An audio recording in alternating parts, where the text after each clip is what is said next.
ओम गण गणपते नमः। आज अपने सुनेंगे वाल्मीकि रामायण बालकांड का 47वां सर्ग। भगवान श्री राम की कृपा पाने के लिए श्रद्धा भाव से सुनते रहिए। गणेश जी महाराज की जय हो। सियावर रामचंद्र भगवान की जय हो। हनुमान जी बाबा की जय हो। श्री राम दरबार की जय हो। विश्वामित्र जी कहने लगे कि हे श्री राम, यह वही देश है जहाँ पूर्व काल में रहकर देवराज इंद्र ने तप सिद्धि दिति की परिचर्या की थी। पूर्व काल में महाराजा इक्ष्वाकु के एक परम धर्मात्मा पुत्र थे जो विशाल नाम से प्रसिद्ध हुए। उनका जन्म अलम्बुसा के गर्भ से हुआ था। उन्होंने इस स्थान पर विशाला नाम की पुरी बसाई थी। हे श्री राम, विशाल के पुत्र का नाम था हेमचंद्र, जो बड़ा बलवान था। हेमचंद्र का पुत्र सुचंद्र नाम से विख्यात हुआ। सुचंद्र के पुत्र धूम्रासव और धूम्रासव के पुत्र संजय हुए थे। संजय के प्रतापी पुत्र श्रीमान सहदेव हुए। सहदेव के परम धर्मात्मा पुत्र का नाम कुशाशव था। कुशाशव के महातेजस्वी पुत्र सुमति नाम से प्रसिद्ध हैं, जो परम कांतिमान एवं द्रुज्य वीर हैं। वे ही इस समय इस पुरी में निवास करते हैं। महाराज इक्ष्वाकु के प्रसाद से विशाला के सभी नरेश दीर्घायु, महात्मा, पराक्रमी और परम धार्मिक होते आए हैं। मेरा विचार है कि आज हम लोग एक रात्रि यहीं पर सुखपूर्वक शयन करें और फिर कल प्रातःकाल यहाँ से चलकर तुम मिथिला जाकर राजा जनक के दर्शन करना। नरेशों में श्रेष्ठ महातेजस्वी महायशस्वी राजा सुमति विश्वामित्र जी को पुरी के समीप आया हुआ सुनकर उनकी आगवानी के लिए स्वयं वहां पर आ गए और उन्हें वहां देखकर बहुत ही खुश हुए। अपने पुरोहित और बंधु बांधवों के साथ राजा ने विश्वामित्र जी की उत्तम पूजा करके हाथ जोड़कर उनका कुशल समाचार पूछा और उनसे इस प्रकार कहा कि हे मुनि, मैं धन्य हूँ। आपका मुझ पर बहुत बड़ा अनुग्रह है, क्योंकि आपने स्वयं मेरे राज्य में पधार कर मुझे दर्शन दिए हैं। इस समय मुझसे बढ़कर धन्य पुरुष दूसरा कौन हो सकता है।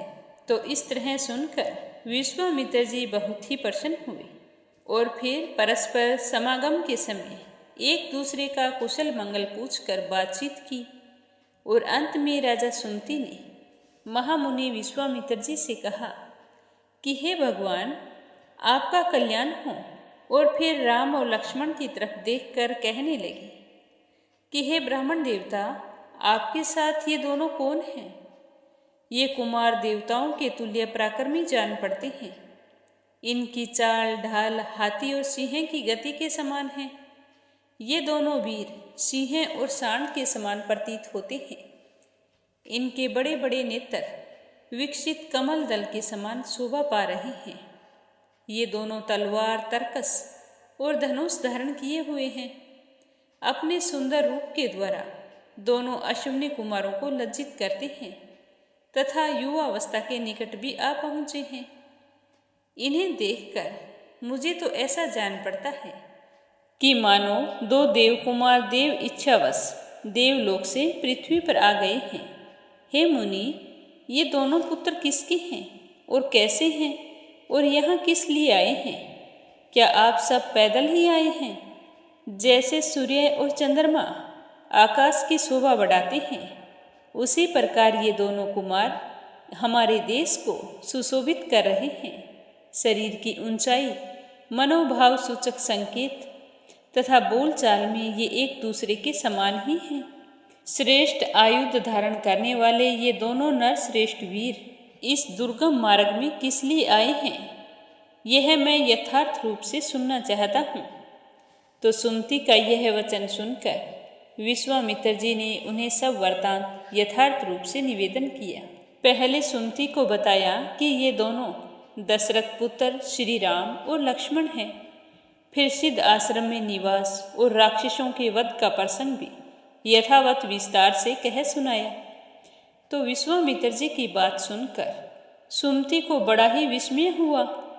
उन्होंने परम आदरणीय अतिथि के रूप में आए हुए उन दोनों महाबली दशरथ पुत्रों का विधि पूर्वक आतिथ्य सत्कार किया।